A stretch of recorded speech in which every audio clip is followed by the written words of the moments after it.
నమస్తే, welcome to our channel. నేను అంకిత. Every week చూసుకున్నట్లయితే కొత్త కొత్త మూవీస్ రివ్యూస్తో మీ ముందుకైతే వచ్చేస్తాము. అలాగే ఈసారి కూడా ఒక కొత్త మూవీ రివ్యూతో అయితే మీ ముందుకు వచ్చేసాము. 35 చిన్న కథ కాదు అనే చిత్రం అసలు ఎలా ఉంది, మరిన్ని విషయాలు మాట్లాడడానికి నాతో పాటు సినీ క్రిటిక్ యజ్ఞమూర్తి సార్ ఉన్నారు. ఆయనతో మాట్లాడదాం. నమస్తే సార్. నమస్తే అమ్మా. సార్, ఇప్పుడు చూసుకుంటే 35 చిన్న కథ కాదు అన్న టైటిల్తో అయితే నివేత థామస్ వచ్చారు. సో ఈ మూవీ ఎలా ఉంది సార్? 35 ఏంటి 35 అనేది, అంటే 35 అనే అంకె చుట్టూ సాధారణంగా 35 అనే ఉంటుంది. వయసు కావచ్చు లేదా పాస్ మార్కులు కావచ్చు. మనకి ఏ సబ్జెక్ట్ అయినా సరే పాస్ కావాలంటే మినిమం 35 మార్క్స్ రావాలి, వస్తే పాస్ అవుతారు. సో ఇది అలాంటి ఒక మార్కుల చుట్టూ నడిచేటటువంటి ఒక కథ. ఒక చిన్న పిల్లవాడు, అరుణ్ అనే పిల్లవాడికి, అతనికి మ్యాథ్స్ అంటే అర్థం కావు అతనికి. అండ్ 35 కింద కూడా చిన్న కథ కాదు అని ఇచ్చారు. అవును. సో అంటే అతనికి మ్యాథ్స్ ఎందుకు అర్థం కావంటే, అతనికి ఒక పెద్ద ప్రశ్న, జీరోకి విలువ లేనప్పుడు దాని పక్కన 1 చేరిస్తే దానికి 10 అనే పెద్ద విలువ ఎందుకు వచ్చింది అనేది అతను ఎవరు అడిగినా చెప్పలేకపోతుంటారు. అందువల్ల అతను కంప్లీట్గా మ్యాథ్స్ అంటే ఇది నాకు తెలియని విషయము, నాకు అర్థం కాని విషయం అనే దాంట్లో ఉండిపోతాడు. పైగా ఏంటంటే ఎంతో నిజాయితీపరుడు అబ్బాయి. సో ఉన్న విషయం ఉన్నట్టే చెప్పేస్తాడు. సో నీకు ఎన్ని మార్కులు వచ్చినట్టు 0, ఏమాత్రం బెరుకు లేకుండా, ఏం లేకుండా, సంకోచం లేకుండా చెప్పేయగలిగేటువంటి ఒక స్వచ్ఛమైనటువంటి మనసు ఉన్నటువంటి ఒక అబ్బాయి. అతనికి ఒక తమ్ముడు, అతని పేరు వరుణ్. సో ఈ అబ్బాయి తల్లిదండ్రులు వచ్చి సరస్వతి, నివేద థామస్, ప్రసాద్, విశ్వతేజ్ అని చెప్పేసి కిస్మత్ అనే సినిమాలో కూడా చేశాడు. సో అందులో ఉన్నటువంటి అతనే ఈ సినిమాలో తండ్రి పాత్ర, అబ్బాయి తండ్రి పాత్ర. సో ఈ నలుగురి కథ ఇది. తిరుపతిలో ఒక బస్ కండక్టర్ అయినటువంటి ప్రసాద్, అతను భర్త కోసం, అంటే తన సొంత మేనబావ, సో అతని కోసం తన చదువును కూడా త్యాగం చేశారు. అంటే 10th తప్పుతుంది, అతన్ని అంటే ఇష్టపడి పెళ్లి చేసుకుంటుంది అనమాట. అతనికి అన్నీ కూడా సమకూర్చి పెట్టాలి నేను, సో అతన్ని రెడీ చేయాలి, అతను మంచిగా చూసుకోవాలి అని అతన్ని అంత పిచ్చిగా ప్రేమించి పెళ్లి చేసుకునే అమ్మాయి సరస్వతి. సో వీళ్ళు పిల్లలు పుట్టి అందంగా హ్యాపీగా నడిచిపోతూ ఉంటుంది. కానీ స్కూల్లో ఈ అబ్బాయికి ఆ లెక్కలు అనేది, ఆ మ్యాథ్స్ అనేది ఏమాత్రం వంట పట్టకపోవటం. అదే స్కూల్కి ఒక టీచర్, సో అతను వచ్చిన తర్వాత, ఆ టీచర్ వచ్చిన తర్వాత ఆ క్యారెక్టర్ని ప్రియదర్శి చేశాడు. ఇతని స్నేహితుడు ఎవరైతే ఉంటాడో అతనేమో 100 మార్కులు తెచ్చుకుంటాడు మ్యాథ్స్లో, ఇతనేమో 0 మార్కులు తెచ్చుకుంటాడు. అయినప్పటికీ కూడా చిన్నప్పటి నుంచి కలిసి ఒకే చోట కూర్చొని, ఒకే బెంచ్లో కూర్చొని అట్లా పెరుగుతూ వస్తున్న వాళ్ళని ఇతను విడదీస్తాడు. అంటే 0 పక్కన నువ్వెందుకు, నువ్వు 100వి, నువ్వు కూడా 0 అయిపోతావంటే ఆ అబ్బాయి అప్పటికి చెప్తాడు, సార్ నేను చిన్నప్పటి నుంచి మేము ఫ్రెండ్స్ని కలిసి మెలిసి ఫస్ట్ క్లాస్ నుంచి ఇప్పుడు 6th వచ్చారు. ఫస్ట్ క్లాస్ నుంచి మేము అందరం, నేను 100 వస్తానే ఉంది నాకు, మరి 0 అయిపోయినైతే నేను ఎప్పుడో 0 అయిపోవాలి కదా సార్ అని అప్పటికే ఆ అబ్బాయి అడుగుతాడు. అయినప్పటికీ కూడా విడదీయటానికి చూస్తాడు. అంటే 0 ఉంటే అవతలాలు కూడా 0 అయిపోతారు. 100 × 0 ఎంత? 0, కాబట్టి 0 అవుతారు. సార్ మేము మల్టిప్లికేషన్ కాదు సార్, 100 + 0 100 సార్ అంటాడు. సో అట్లా అని చెప్పినా కూడా అతను ఈ అబ్బాయిని విడదీసేసి ఆఖరికి ఏమవుతుందంటే ఆ అబ్బాయిని ఫెయిల్ చేసేసేసి మళ్ళీ తమ్ముడు క్లాస్లో కూర్చోబెడతారు, 5th క్లాస్లో. అప్పుడు అందరూ కూడా ఆటోమేటిక్గా వాళ్ళందరూ కూడా ఒకటి, ఇతను వాళ్ళతో కలవలేకపోతాడు. పైగా ఇతని ఫ్రెండ్ అయినటువంటి ఆ అబ్బాయిని, ప్రసన్న ఏదో ఉంది ఆ అబ్బాయిని, అసలు ఆ స్కూల్ నుంచి పంపించేసి వేరే స్కూల్లో చేర్పించేట్టు చేస్తాడు ఆ టీచర్. సో ఇవన్నీ కూడా అబ్బాయికి చాలా బాధ కలిగిస్తూ, అంటే వేడి చేస్తున్నాడనే ఉద్దేశంతో ఆ టీచర్కి కొన్ని సమస్యలు సృష్టిస్తాడు.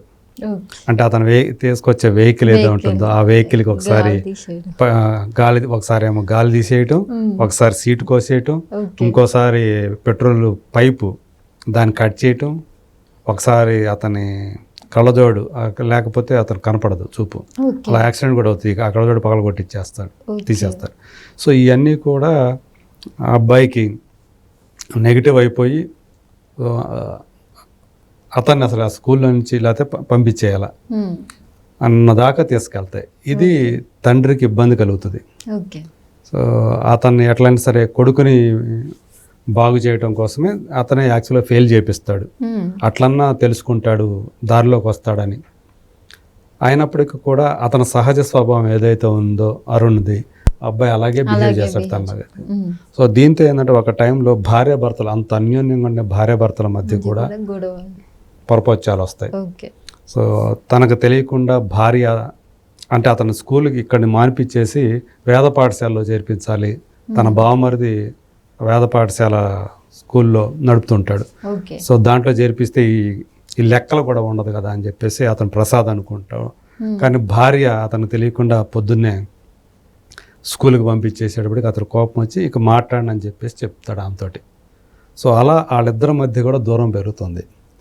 తిరిగి అంటే ఇతను 0-0 అని చెప్పి అందరూ ఎగతాళి చేస్తూ వచ్చినటువంటి అరుణ్ చివరికి ఎలా హీరో అయ్యాడు.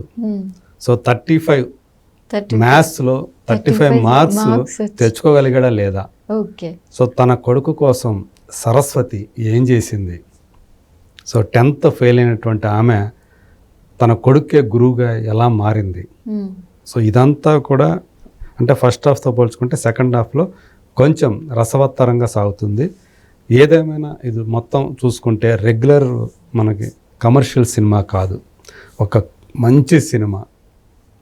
అంటే పిల్లల వాళ్ళ యొక్క అంటే ఇంట్రెస్ట్లు ఏంటి దాన్ని మీరు చెప్తుంటే సార్ లైక్ ఇది మూవీ వచ్చేసి ఒక ఇన్స్పిరేషన్ గా కూడా ఉంటది, ఒక ఇన్స్పిరేషన్ కలిగించే ఫిల్ము పిల్లలకి పెద్దలకు కూడా.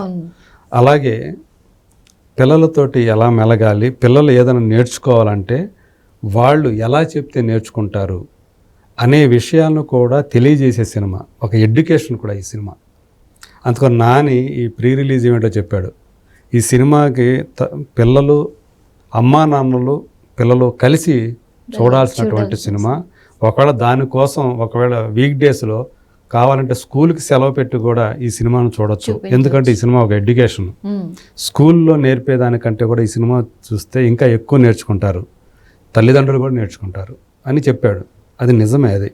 సో ఒక క్యూట్ ఫిలిం, రెగ్యులర్గా పాటలు, డ్యూయట్లు, ఫైట్లు, ఓవర్ మెలో డ్రామాలు ఇవి ఆశించి మాత్రం వెళ్ళొద్దు కూడదు ఈ సినిమాకి.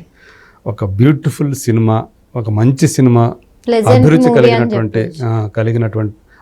కలిగినటువంటి ప్రేక్షకులు ఎవరైతే ఉంటారో వాళ్ళ ఖచ్చితంగా ఈ సినిమా నచ్చుతుంది వాళ్ళకి. సో చిన్న చిన్న నువాన్సెస్ అంటారు కదా, అవి చాలా బాగా వర్కౌట్ అయ్యాయి ఈ సినిమాలో. సో సరస్వతి పాత్రలో నివేదా థామస్ చేసినటువంటి పర్ఫార్మెన్స్ చాలా గొప్పగా ఉందని చెప్పాలి. సార్ నివేదా థామస్ అసలు తనకి లావ్ అయిందని చాలా ట్రోల్స్ సోషల్ మీడియాలో కూడా చూసాము, అండ్ ప్రెస్ మీట్స్లో కూడా తనని ఇది చేసి మాట్లాడడం చూసాము. సో అవి ఆ నెగిటివ్నెస్ నుంచి ఈ మూవీ తనకి ఎంతవరకు ప్లస్ అవుతుంది సార్? అసలు ఆమె లావుగా ఉందా సన్నగా ఉందా అనేది ఇక్కడ అసలు అవుట్ ఆఫ్ క్వశ్చన్ ఈ సినిమాలో. ఓకే. సో ఆమె ఆ సరస్వతి పాత్రలో ఒదిగిపోయింది. ఒక పక్క తన కొడుకుని విపరీతంగా ప్రేమించే తల్లిగా, ఇంకొక పక్క భర్త తనతో మాట్లాడకుండా ఉంటే దానికి తల్లడిల్లిపోయే ఒక భార్యగా, అలాగే తన కొడుకుని గెలిపించాలి, నేను గెలవాలనే ఒక పట్టుదల కలిగినటువంటి ఒక గృహిణిగా ఆమె ఏదైతే కొన్ని కీలకమైన సీన్స్ ఉంటాయి, ఆ సీన్స్లో ఆమె ప్రదర్శించిన అభినయం చూస్తే హ్యాట్స్ ఆఫ్ అనిపిస్తుంది. అలాగే విశ్వతేజ్, సో అతను విశ్వదేవ్ ఈ సినిమాలో ఇప్పుడు దాకా మనం అసలు అతను హీరో మెటీరియల్ కాదనే మనం అనుకుంటాం అతను. కానీ ఈ సినిమాలో ప్రసాద్ క్యారెక్టర్లో, ఒక తండ్రి క్యారెక్టర్లో, కొడుకు కోసం అలమటించే క్యారెక్టర్, అలాంటి భార్య అంటే విపరీతమైనటువంటి ప్రేమ ఉన్నప్పటికీ కూడా కొంచెం పట్టుదల చూపే క్యారెక్టర్. సో అందులో అతను ఇమిడిపోయిన తీరు, అతను కూడా చాలా సూపర్బ్గా చేశాడు. ఒక కీలకమైనటువంటి టీచర్ పాత్రలో ప్రియదర్శి. సో అతను అంటే నాతో పిల్లలు బాగా లేకపోయినా పర్వాలేదు, కానీ పిల్లలు బాగా చదువుకోవాలి, పిల్లలు బాగుపడాలి అనే ధ్యేయం కలిగినటువంటి టీచర్. మనం చూస్తే మనకు అతను పిల్లల్లాగా కనిపిస్తాడు పిల్లలకి, కానీ అతను ఎందుకు అట్లా బిహేవ్ చేస్తాడు అనేదానికి ఒక రీజన్ ఉంటుంది. సో పిల్లలు ఎదగాలి, పిల్లల పేరు తెచ్చుకోవాలి అనే దాంట్లో అతను ప్రియదర్శి. అలాగే ఇంకొక 2 పాత్రలు, మంచి పాత్రలు, స్కూల్ ప్రిన్సిపాల్గా భాగ్యరాజా గారు, తమిళనాడు యాక్టరు, డైరెక్టరు. అలాగే ఇంకొక కీలక పాత్రలో గౌతమి గారు. సో ఆమెకి ఈ సరస్వతి పాత్రకి మధ్య అంటే నివేద థామస్ మధ్య సన్నివేశాలు చాలా బాగా వర్కౌట్ అయ్యాయి. సో అంటే ఆమెకి సరస్వతికి ఒక తల్లిలాగా బిహేవ్ చేసే పాత్ర గౌతమి.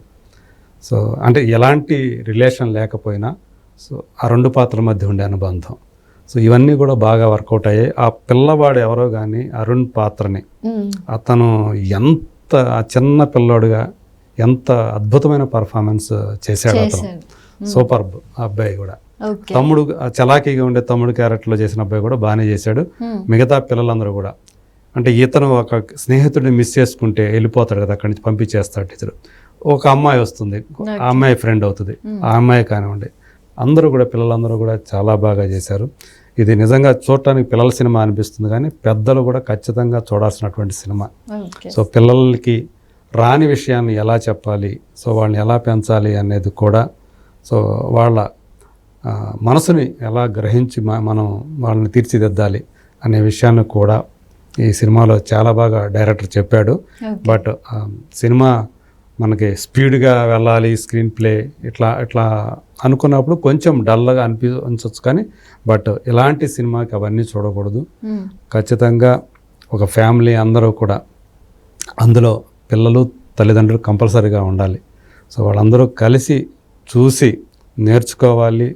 కేవలం నేర్చుకోవడమే కాదు, సో అందులో చాలా ఆనందాలు ఉంటాయి, చాలా కొన్ని బాధలు ఉంటాయి. ఇవన్నీ కూడా మనం జీవితంలో రెగ్యులర్గా ఫేస్ చేసేవి. అవన్నీ కూడా అనుభవిస్తాం అక్కడికి వెళ్తే. మళ్ళీ మనల్ని ఒకళ్ళు పెద్దవాళ్ళు వెళ్తే ఆ పెద్దవాళ్ళు కూడా తాము ఆ చిన్నతనంలో తాము చేసినవి కూడా స్కూల్ డేస్ కూడా గుర్తు చేసుకుంటారు. మరీ చిన్నప్పుడు అంటే ఎలిమెంటరీ స్కూళ్ళు, అలాగే హై స్కూల్ రోజులు, ఇవన్నీ గుర్తు చేసుకొని వాళ్ళు కూడా ఆ జ్ఞాపకాల్లో తడిసి ముద్దవుతారని చెప్పాలి. సో దీనికి నేను అందుకునే రేటింగ్ అనేది ఇవ్వను నేను. సో ఇది రేటింగ్కి అతీతమైనటువంటి ఒక బ్యూటిఫుల్ సినిమా అని చెప్తాను నేను. Okay, thank you sir.